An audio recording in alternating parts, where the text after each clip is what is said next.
Ladies and gentlemen, in short, I'm not going to repeat the objections we have to this objectionable act. What we have decided to do, civil society has initiated several measures. We have a small window of opportunity to do something. We know how the Senate works. We want to bring the Senate to life. We want the Senate to, for once, fulfill an active role in protecting democracy in this country. And we are going to appeal to them to do the right thing by the Malaysian people. And in that connection, we are launching this campaign called Tak Nak Dictator. We are going to start with a Twitter hashtag, Tak Nak Dictator. Secondly, we are going to, we are asking the public to change their avatars with the image that is available in that link that is provided there. Thirdly, a concerned citizen has actually started a petition called change.org, under change.org. And we have given that link there. We would like to commend this person for having started this petition. We want to support this petition and we encourage all Malaysians to sign up to this petition. Fourthly, we are intending to attempt to have a meeting with the Senate, members of the Senate, and we hope they will hear us out. We hope they will meet with us. We want to give them a briefing as to why this odious piece of legislation should never see the light of day in our beloved Malaysia. And finally, we encourage all Malaysians to write directly to our senators. We will be putting up on the Facebook a template which can be used and easily accessed. And we hope that Malaysians will join with us to stop this legislation from coming into being. Thank you. Per se definitely supports this campaign, and we are 100%, if not 101% behind this campaign of Tak Nak Dictator. It's important that we actually get together as Malaysians to save our democracy, because we have right high on our democratic reforms, and we want to continue doing that and not allow individuals or repressive and oppressive legislations to actually block our way. So definitely, we hope that everyone will not just put up on the social media, but come with us to actually meet up with the senators. That will actually give the seriousness that we put into this campaign. Bill should be a great concern to all of us. This would be the most serious threat to Malaysia's existence.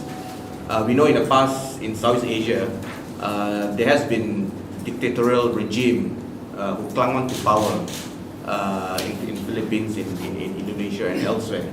And once the genie is out of the bottle, it's hard to put it back. And I think Malaysia is going down that slippery slope. Lawyers for Liberty and of course with our other lawyer friends, I would be going through this particular bill clause by clause. And we would certainly at some point initiate a legal challenge on this act if it ever comes into force. It is certainly unconstitutional. The most clearly that is usurping the powers of the Agong under Article 150. And the Prime Minister, through the National Security Council, is exercising the emergency-like powers, even though the word emergency is not there. So it's a very insidious and odious piece of legislation whereby the rights of all citizens is under tremendous threat. From Swara, I don't want to touch more on the bill itself. It's clearly said it out, but it's just that this is the month of December, and we are going to celebrate World Human Rights Day on the 10th of December. But for Malaysia, what is happening in Malaysia is, I think it's not only a day, it's a month. December is the recorded highest number of court cases for the human rights defenders. And it's the worst human rights month, I think, in our modern history. Not only that, because we were slapped with this bill, in the month of December itself. So there is no reason for us even to celebrate little bit of human rights and democracy. So we are kind of in a mourning state, and it's important for the media to convey the message to the general public, because we don't have much time here. So important to convey the message to the general public, and also you have to play an important role here as well, because it's going to come after you as well. Okay, so I mean dalam bahasa Melayu, kita nak celebrate Hari Hak Asasi Sedunia, bulan 10 hari bulan 12, tapi kita tak ada alasan macam mana nak celebrate hak asasi dan demokrasi, padahal bulan 12 ni merekodkan tamparan hebat terhadap human rights defenders, lebih daripada 10 cases dalam bulan ni sahaja, termasuk ada kawan-kawan yang ada di sini kes terhadap pejuang-pejuang hak asasi. Bukan itu saja, rakyat Malaysia digugat dengan satu bil yang betul-betul mengancam situasi hak asasi manusia dan juga demokrasi Malaysia, yang kita sangat susah nak memperjuangkan hak ini, dan kita walaupun kita move satu langkah ke depan, tapi bil-bil macam ni akan tarik kita 2 langkah ke belakang. So bil ini harus ditentang, dan kita seru pihak media yang menjadi saluran kepada rakyat biasa pun akan laporkan dengan apa yang kita keluarkan dalam kenyataan media ini. So itu penting untuk memahami bil ni, sebab rakyat mungkin belum faham lagi. Tapi kalau kita tunggu untuk lihat, bil ni akan diluluskan pula di Dewan nanti. Okay? So sebelum itu kita kena bertindak, kita minta pihak media pun bekerjasama untuk menerangkan kepada rakyat lah. Okay? Dan kita akan lancarkan kempen ini selepas ini.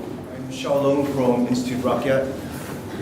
Many of us on this panel were in Parliament on the 3rd of December last week when the bill was being presented for its second and third reading in Parliament.